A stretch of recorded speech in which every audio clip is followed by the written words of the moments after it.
61 হিজরিতে কারবালার জমিনে যেই কারবালা হয়েছে সেটা শুধু নবীর পরিবারকে জবে করেছে তাই নয়, হত্যা করেছে তাই নয়, শহীদ করেছে তাই নয়, ওইখান থেকে ইসলাম আবারও নতুন করে জীবন পেয়েছে। কথা বলেন না ঠিক কিনা?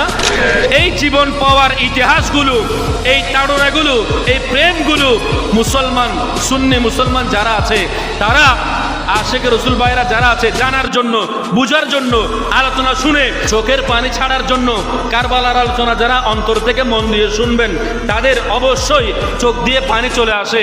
হয়তো এমনও হতে পারে কিয়ামতের ময়দানে আমার দয়াল নবীজির আহলে বাইতকে ভালোবাসার কারণে, আমার দয়াল নবীজির আহলে বাইতকে ভালোবাসা অবশ্যই অবশ্যই ওয়াজিব। এটা আমার দয়াল নবী হাদিস মুবারকের মধ্যে বলেছেন।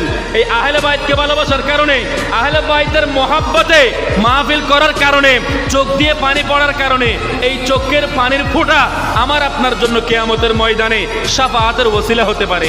কথা বলেন না ঠিক কিনা?